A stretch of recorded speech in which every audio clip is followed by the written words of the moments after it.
On compte aujourd'hui en France près de 2 millions de personnes en situation de handicap. Pour elles, franchir une marche ou ouvrir une porte pour entrer dans un magasin est un véritable obstacle.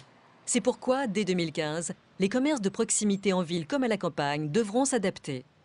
Recevoir dans les meilleures conditions, personnes handicapées ou âgées et des parents avec des poussettes d'enfants est la moindre des choses.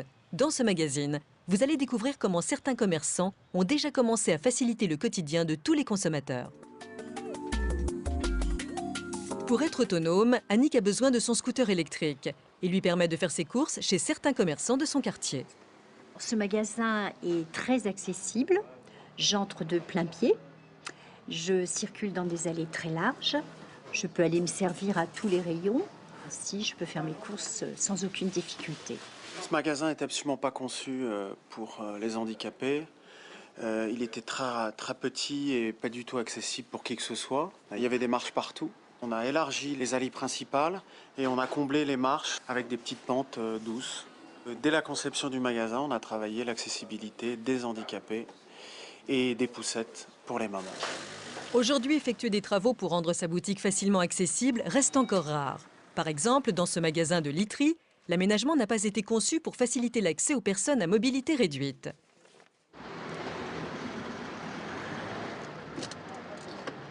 Bonjour, vous voulez bien venir me voir, monsieur? Bonjour. Alors, je rêve d'avoir un matelas mémoire de forme, mais je ne peux malheureusement pas entrer dans votre magasin. Est-ce que vous envisagez quelque chose? Idéalement, ce serait de savoir exactement ce qui vous conviendrait le mieux. Pour nous, en effet, c'est facile quand on ne peut pas se lever et marcher, c'est entrer de plein pied ou avoir une rampe, c'est-à-dire un plan incliné qui me permettrait d'entrer dans le magasin avec ce genre d'appareil. Parce que pour l'instant, je vois qu'une solution, c'est que vous me portiez sur le matelas. Pour Corinne aussi, le fauteuil roulant est indispensable pour ses petits déplacements quotidiens. Quand elle se rend chez Laurent Rigaud, son boucher, elle ne peut entrer que grâce au plan incliné qu'il a provisoirement installé. Mais Laurent a un projet qui va bientôt voir le jour. Il prend le temps d'expliquer à sa cliente comment son magasin va être entièrement modifié. Alors, c'est notre nouveau plan qu'on a aménagé donc, pour les fauteuils des personnes à mobilité réduite. Donc, si vous voyez bien, on a fait un accès, il y a un sens de circulation. Donc, on rentre ici, on sort ici. D'accord. Alors, ce qu'on a adapté, porte automatique, on n'a plus de marche. On a bien respecté la largeur tout le long du magasin. Les artisans, les commerçants doivent maintenant s'y mettre. Ça fait un moment qu'on en parle. C'est d'actualité, mais c'est aussi nos clients. C'est nos clients de tous les jours.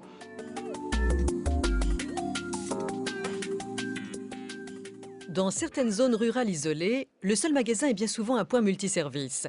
Lieu de rencontre et d'échange entre les habitants, c'est un commerce de grande proximité. Il est accessible aux personnes dont la mobilité est réduite. On peut y trouver l'essentiel de l'alimentaire, envoyer une lettre recommandée ou encore déposer un vêtement destiné au pressing. Mais pas seulement.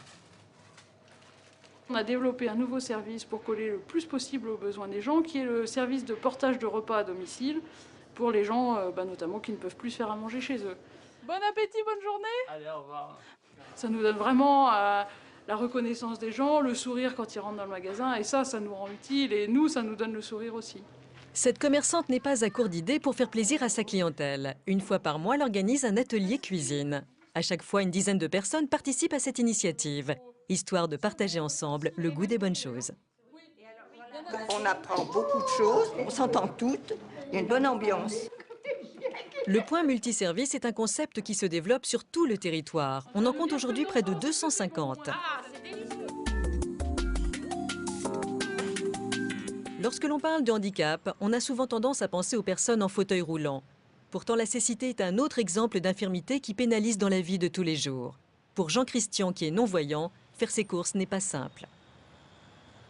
C'est le genre de magasin où je ne peux pas me débrouiller tout seul. Les rayons ne sont pas vraiment installés de façon régulière ou carrée, donc là j'ai besoin d'une aide humaine. Chez le marchand de fromage, Jean-Christian ne peut pas toucher la marchandise. Alors tout repose sur la convivialité. Le fromager l'a bien compris, il n'hésite pas à faire goûter ses produits à ses clients. Jeune homme, je vous fais goûter de la Penzeller. Le fromage du canton d'Appenzell. Voilà, merci. gagné. Tenez, merci. Là, dans une fromagerie, on ne peut pas se servir soi-même, tâter les fromages avec la main, donc pas de possibilité de faire autrement que d'être servi. Et là, c'est la qualité humaine, c'est l'aide humaine qui prime. Et l'aide humaine, elle est capitale dans bien des questions d'accessibilité et notamment dans les commerces.